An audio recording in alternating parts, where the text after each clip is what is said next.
What's the most ked up you've walked into? Heard a bang in my kitchen and walked in to find that my room had slipped and cracked his head open. So much king blood. He was out cold. He's fine though, a few staples and he was just as dumb as before, so no biggie. I walked into my friend's house just as his teenage sister told her family she was pregnant. I walked in to re-evaluate a patient and the patient was getting a BJ from girlfriend in the ear. Clearly there is no emergency. You, sir, are discharged. Not me, but my brother told me this. My brother is blind, and so is his friend. Let's call him Kenny. Kenny lived with his dad until one day when his dad decided to hang himself in the garage. Kenny found him by bumping into him when trying to find him when he got home from work. Was the most up thing I ever heard.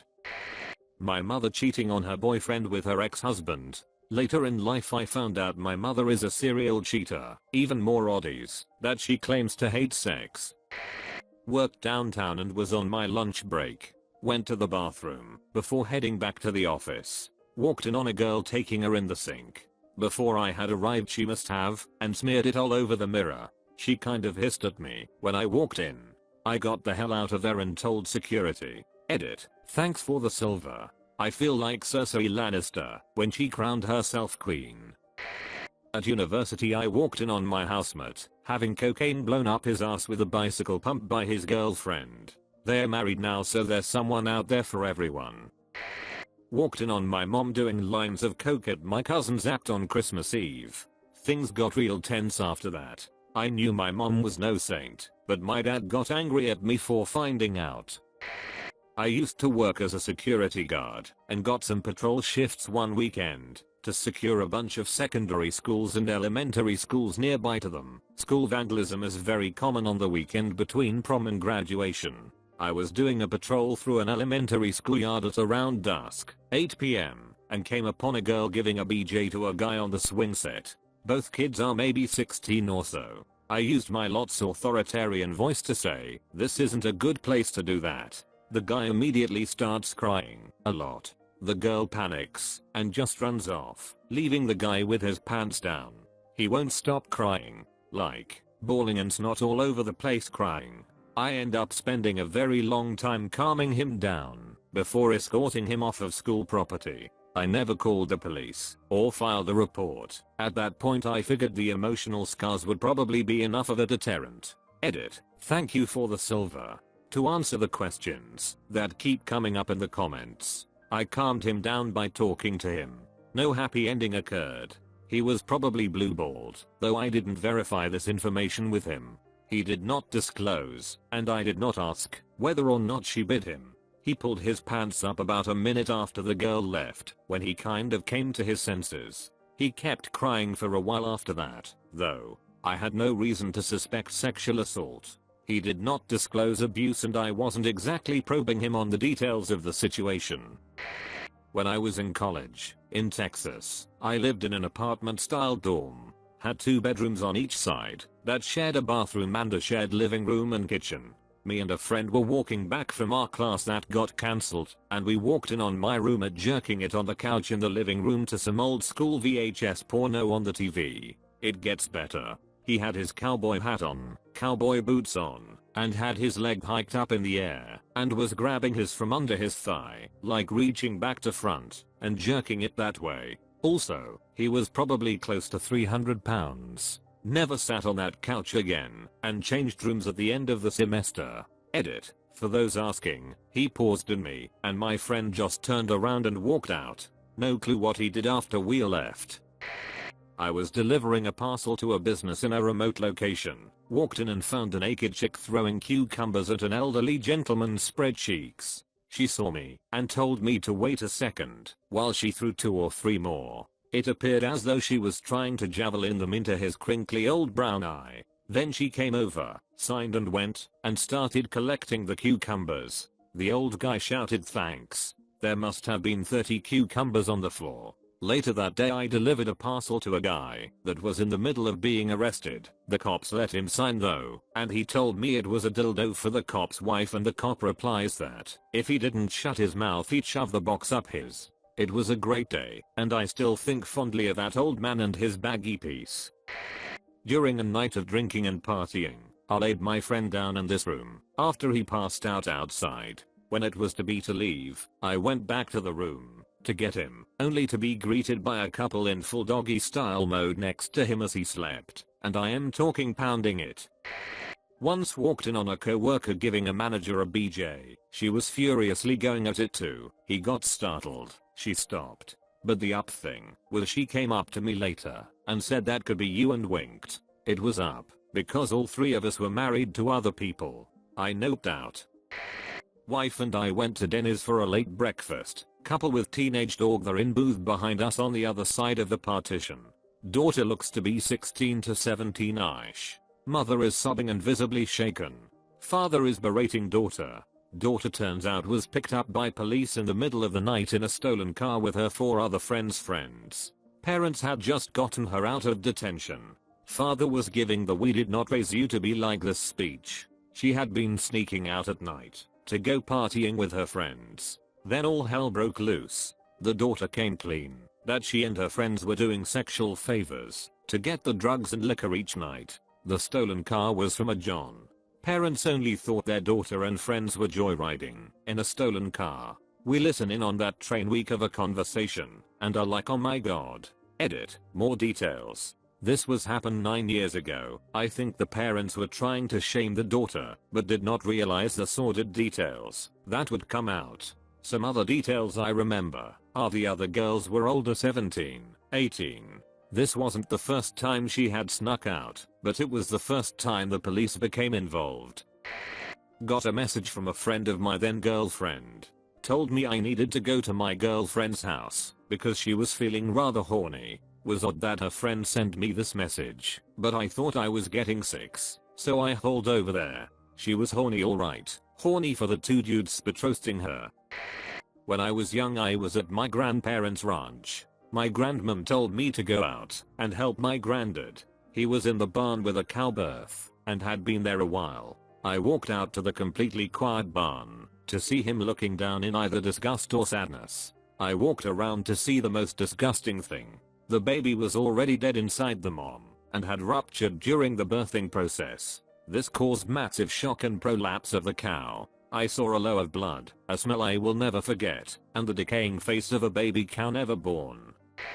When I was 6 years old, I lived with my mom in a single wide trailer out in the country. One night she sat me down for dinner in front of the TV and gave me a big hug, then walked into her bedroom and closed the door. Shortly after that I heard the loudest boom I had ever heard in my life come from her room. I got up and opened up the door to her bedroom to find my mom with her head blown off. Suicide. I'm 34 now and it still pains me to talk about, but it is by far the most up that I have ever walked into.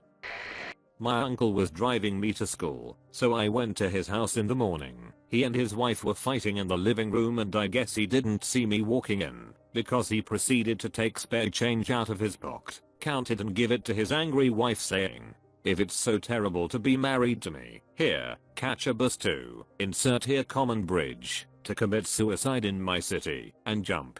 And I won't give you money for the ride back because you won't need it." His exact words don't translate perfectly, but that is close enough. Then he took his keys, jacket in my hand and stormed out. The wife had the most indignant look on her face I've ever seen.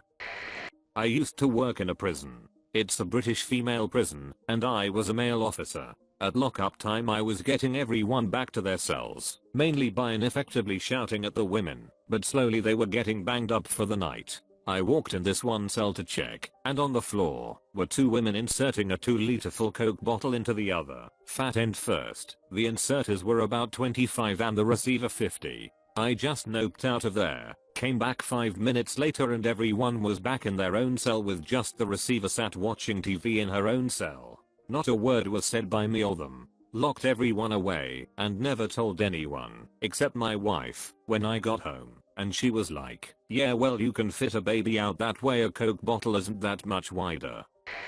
When I was 12 I volunteered at the library in the kids section. If kids wanted a copy of something made, they had to ask me, and I would charge it to their library card. I went to go make copies of a picture in Horton. Here's a who definitely, so the kid could color the picture. I walk into the back, and there's a cop with a guy bent over the table in handcuffs, throwing bags of what I thought were green spices and sugar, as well as wads of money. I said I needed to use the copier, and he said that was fine. So I stood right next to them while he finished emptying this guy's pockets, and I copied a picture of a Dr. Seuss elephant.